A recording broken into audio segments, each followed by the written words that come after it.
우리 함께 말씀은 출애굽기 36장 1절부터 2절의 말씀입니다. 출애굽기 36장 1절부터 2절의 말씀을 우리 합독하도록 하겠습니다. 브살렐과 오홀리압과 및 마음이 지혜로운 사람 곧 여호와께서 지혜와 총명을 부으사 성소에 쓸 모든 일을 할 줄 알게 하신 자들은 모두 여호와께서 명령하신 대로 할 것이니라. 모세가 브살렐과 오홀리압과 및 마음이 지혜로운 사람 곧 그 마음에 여호와께로부터 지혜를 얻고 와서 그 일을 하려고 마음에 원하는 모든 자를 부르매. 아멘. 하나님께서 성경을 주신 목적이 무엇이겠습니까? 하나님을 알게 하기 위함이겠죠. 하나님의 뜻이 무엇인지 전달하기 위해, 하나님을 나타내기 위해, 그러면서 정말로 구원에 대해서도 말씀하시고 그 구원받은 백성이 어떠한 삶을 살며 어떠한 마지막을 준비해야 될지를, 그 모든 것이 담겨 있는 것이 바로 성경입니다. 그러면은 우리가 정말로 하나님의 은혜로 예수 그리스도를 통해서 구원받은 하나님의 자녀라고 한다면은 무엇을 가까이 해야 되겠습니까? 당연히 하나님의 말씀인 성경을 가까이 할 수밖에 없는 것이죠. 그래서 오늘도 이 아침에 다른 것이 아니라 하나님의 말씀인 성경을 함께 나누는 것입니다. 오늘 36장에 보면은 성막의 본체를 이제 제작하는 그 장면이 나오게 되어지죠. 먼저 성막을 제작하기 전에 재료들을 준비하게 되어집니다. 그래서 35장에 보면은 모세가 그 성막을 짓기 위한 그 하나님의 명령을 이스라엘 백성들에게 전달하게 되어지죠. 그때 이스라엘 백성들이 어떻게 합니까? 기쁜 마음으로 이 성전에 지을 모든 재물들을 넉넉하게 가져오는 것을 보게 되어지죠. 중요한 건 뭐예요? 자원하는 마음으로. 그리고 오늘 본문을 보면은 하나님께서 이것을 이제 실제적으로 그 성막의 본체를 제작하기 위해서 이 모든 일을 할 그런 중요한 일꾼들을 준비시키는 것을 우리는 보게 되어집니다. 그러면은 하나님의 일꾼이라 함은 하나님의 일을 하는 사람이잖아요. 누가 하나님의 일을 하게 되어지냐? 바로 마음이 지혜로운 사람인 줄 믿습니다.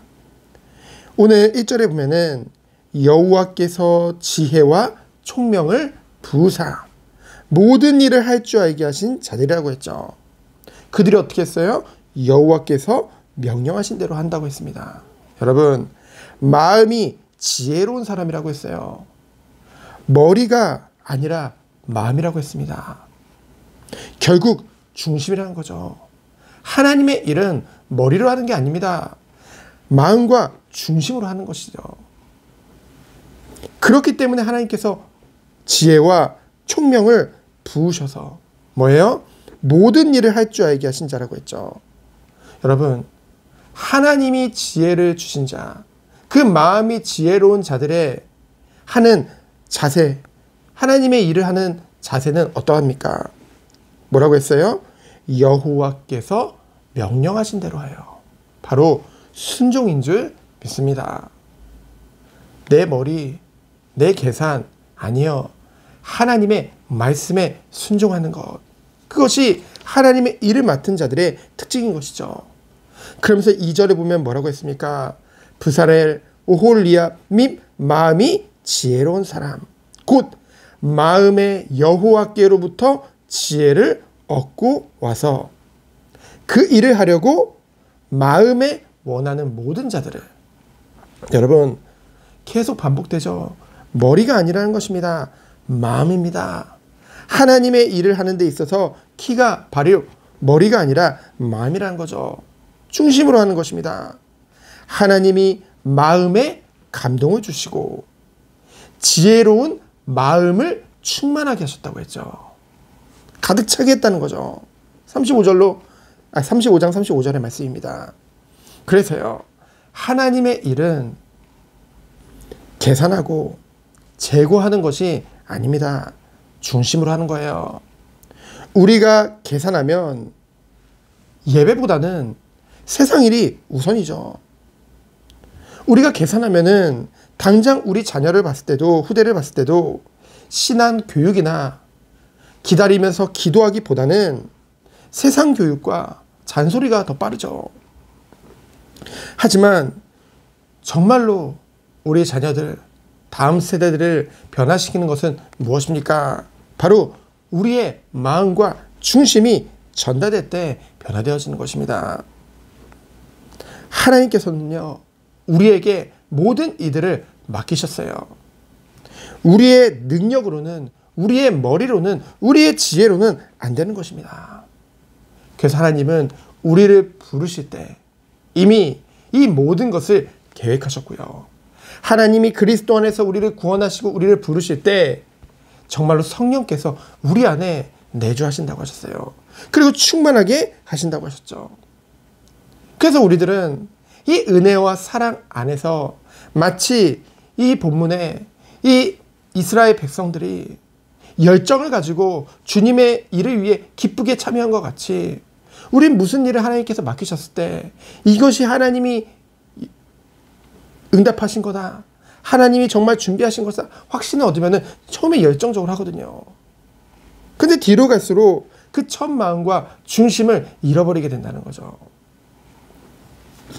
오늘 아침에 일어나서 말씀을 묵상하고 기도하는데 하나님이 다시 한번 이 충만, 이 찬양의 가사를 저에게 마음에 계속 주시고 그것을 묵상하게 하시더라고요. 잠시 읽어드리면요. 무명이어도 공허하지 않는 것은 예수 안에서 난 만족함이라. 사람들은 자꾸만요, 자기가 유명해지려고 해요. 자기를 인정해 주길 바랍니다. 결국 그 이유는 뭘까요? 그 속에 공함이 있기 때문이에요. 가난하여도 부족하지 않는 것은 예수 안에서 오직 나는 부요함이라. 어떻게 해서든 세상 것 조금이라도 더 가지려고 하죠. 그럴 필요가 없습니다. 왜요? 예수 안에서 우리는 부요하기 때문입니다. 고난 중에도 견뎌낼 수 있는 것은 주의 계획 믿기 때문이라. 실패하여도 일어설 수 있는 것은 예수 안에서 오직 나는 승리함이라. 사람들이요, 실패 안 하려고 노력해요. 좋죠. 근데요, 때로는 우리가 실패할 수도 있습니다. 세상적으로 눈으로 봤을 때. 하지만 우리가 일어설 수 있는 이유는 뭐예요? 오직 예수 안에서 승리함을 믿기 때문에. 내 몸이 약해도 낙심하지 않는 것은 예수 안에서 난 만족함이야. 화려한 세상, 부럽지 않는 것은 난 예수로 충만함이라. 저에게 요즘 이 찬양의 가사가 정말 그렇게 살려고가 아니라 정말로 마음에 누려지고 이것이 은혜 안에서 그 생각이 다 바뀌는 것을, 그래서 그 어떤 것에 동기를 가지거나 또는 욕심을 내거나 그런 마음이 정말로 안 생깁니다. 그 이유가 무엇일까? 정말로 은혜 안에서 말씀으로 그 그리스도의 사랑으로 내가 지금 충만하구나. 그것을 요즘 느끼게 됩니다. 결국은요, 세상을 따라간다는 것은, 나의 이름을 높이고자 하는 것은 뭔가 화려한 것들을 정말로 그것에 마음이 빼앗긴다는 것은 내 마음에 그리스도로 아직 그 하나님의 사랑으로 채워지지 않았다는 것이죠. 우리가 매일매일 충만한 그 은혜 속에 들어가길 원합니다.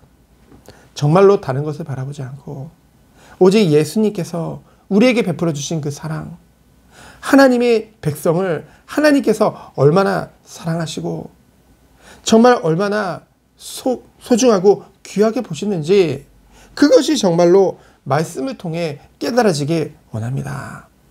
그래서 오늘도 세상을 바라보지 않고 하나님이 주시는 마음과 중심을 가지고 주의 일에 쓰임받는 우리 모든 성도님들 되어지기를 예수 그리스도 이름으로 축원드립니다. 시간 기도합니다.